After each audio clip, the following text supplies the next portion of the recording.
There's a reason mirrors have been part of horror stories for centuries. Some people believe mirrors are gateways, that they watch us, even when we aren't looking at them. Others believe every mirror holds a different version of you, one that doesn't always behave like you. But tonight's story is something much darker. It's about a mirror that doesn't show your reflection, it shows the moment you die. This is the mirror that shows your death. The story begins in New England, inside a small, privately owned auction house known for selling antique furniture and vintage relics. The place wasn't famous. In fact, most people didn't even know it existed unless they were obsessed with collecting old objects with questionable histories. One rainy evening, a woman named Laura Kingsley, a freelance photographer and collector of oddities, walked into the auction house.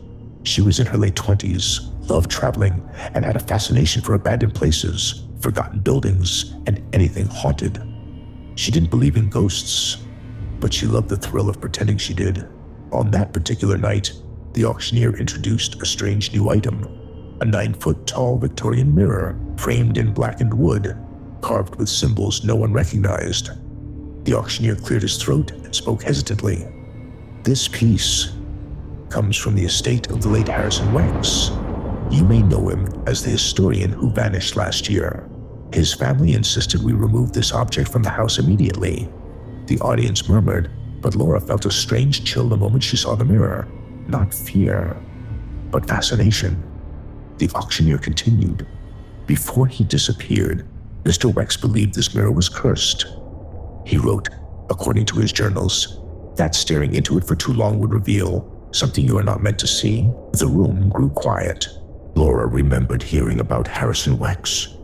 A respected historian found dead inside his own study with every mirror in his house covered with sheets. They never explained how he died, only that the expression on his face was described as pure terror. Still, despite all the creepy backstory, Laura lifted her auction paddle. The mirror was sold to her for just $450. A bargain. She had no idea. She had just purchased her death.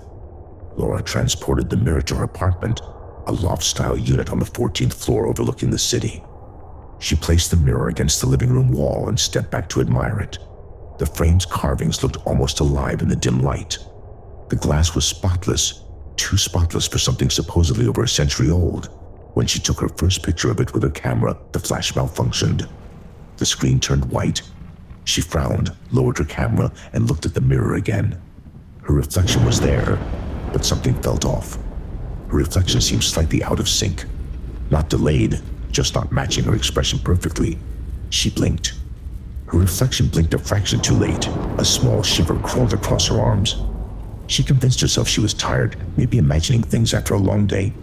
That night, she fell asleep on the couch. At 3:14 a.m., she woke up suddenly. Not because of a noise, but because the apartment felt colder, as if someone had opened all the windows. She sat up, rubbing her eyes. That's when she noticed something. The mirror was glowing faintly, not bright, but enough for her to see her reflection sitting on the couch, even though the rest of the room was almost pitch black. There was something wrong with the reflection. It wasn't copying her movements. Instead, it was staring directly at her, eyes wide, mouth trembling, as if it was silently screaming at her, begging her to turn around. Slowly, Laura turned her head, but nothing was behind her. When she looked at the mirror again, her reflection had vanished. The mirror showed the couch, the walls, the apartment, but she wasn't there. She covered the mirror with a blanket and refused to look at it again that night.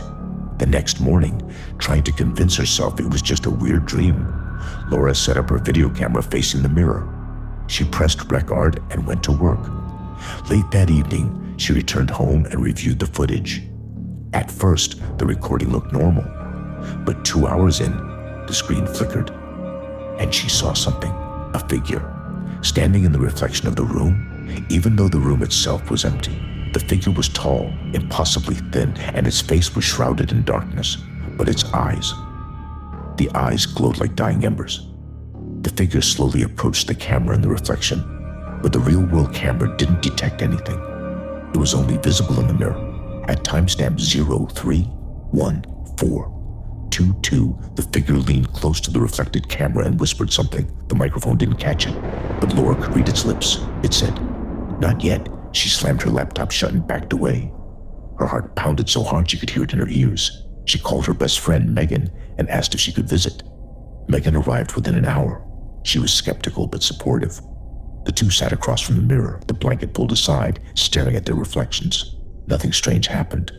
Megan even laughed. "Girl, you just bought a dusty mirror from a creepy historian. Nothing is going to happen." Laura forced a laugh too. Maybe she was overreacting. But then Megan's face turned pale.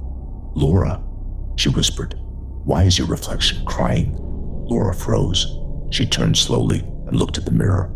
Her reflection stood behind her, tears streaming down its face. She touched her cheek. It was dry. Her reflection mouthed 3 words. "Don't stay home." Laura didn't sleep that night. Her reflection's warning echoed through her mind. The next morning, she made a decision. She would stare into the mirror and force it to reveal whatever it was hiding. She sat cross-legged in front of it, breathing slowly, focusing on her reflection. Minutes passed. Nothing happened. Then the surface of the glass rippled like water disturbed by a pebble. She leaned closer. The ripples formed an image. Not her living room. A road. A dark, empty road surrounded by trees. The image zoomed in, almost like a camera, and then she saw herself, walking alone, at night, breathing heavily, looking terrified. Her future self glanced backward in the vision, then suddenly screamed. A car with no headlights barreled down the road straight toward her. The moment the car hit her, Laura gasped, falling backward. Her entire body shook. She could still feel the impact, the pain, the fear. The vision faded. The mirror went blank. Laura sat on the floor, trembling. There was no doubt. The mirror had just shown her death.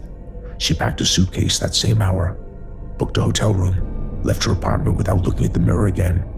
At the hotel, she tried to calm down, but at 3:14 a.m., her phone rang. The caller ID showed her own number. She let it ring until it stopped.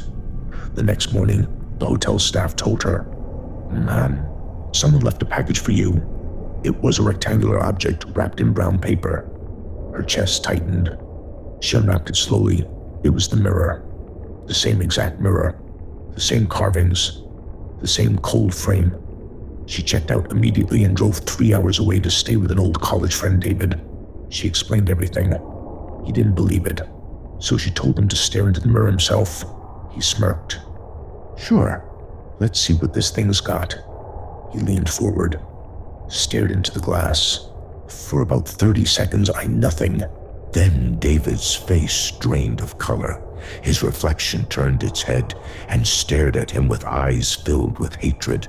And then he saw it, his own death. David screamed and stumbled backward. His nose began bleeding violently. Laura grabbed a towel and pressed it to his face. When he finally calmed down, he whispered, "Laura, this thing doesn't just show deaths. It chooses them." Laura searched the historian's name online. She found archived journals, old interviews, and finally, a hidden section of his personal website preserved by a web archive. There, she read the truth. The mirror is not haunted. It is hungry. It shows death to those who resist it. And once it chooses you, it follows you. It doesn't reflect your world anymore, only the one where you die. The last journal entry chilled her to the bone. You cannot destroy it. You can only delay it. You can only watch. Underneath, there was a single final line. It shows you your death, not to warn you, but to prepare you. For the next few days, Laura refused to sleep. Every night at 3:14 a.m., the mirror whispered to her. Sometimes she heard her own voice screaming. Sometimes she heard bones crushing. Sometimes footsteps approaching. She kept seeing the same road in her nightmares, the same car, the same moment. She tried staying with family. She tried staying in public places.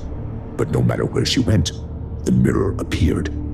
Hotel rooms, back seats of cars, even in a restroom stall at a gas station, it would be there, silent, waiting as Laura finally decided she would face her fate head-on. She rented a cabin deep in the woods, far from roads, far from people. She placed the mirror in front of her. "Show me," she whispered. Show me everything. The mirror rippled again. The road appeared. Her reflection, battered, bruised, terrified, stood on the road. But then something changed. She wasn't alone. Behind her stood the tall, ember-eyed figure from the earlier recording. It leaned down and whispered into her reflection's ear, and the reflection nodded. Slowly, it turned to Laura and smiled, a smile that didn't belong to her. The mirror cracked. Just once. A single line splitting the glass. The reflection stepped closer, closer, until its face pressed against the broken surface. It whispered, "It's time." The cabin's lights went out. Laura grabbed her phone flashlight, trembling. Footsteps echoed outside the cabin. Soft at first, then faster, running. Something slammed into the door. She backed away, heart pounding. The door burst open, but no one was there. Only darkness.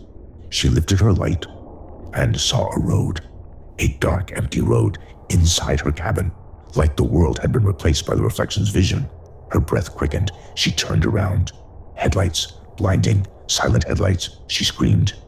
And then everything went black. 3 weeks later, a man named Ethan Patterson, a college student who loved thrift shopping, found a listing online. Vintage Victorian mirror, $50. Artistic piece, seller moving soon. Must pick up today.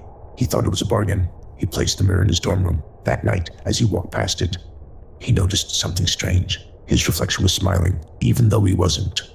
If you want more dark stories like this, make sure you subscribe to Dark Vision and turn on notifications, because some stories should never be forgotten.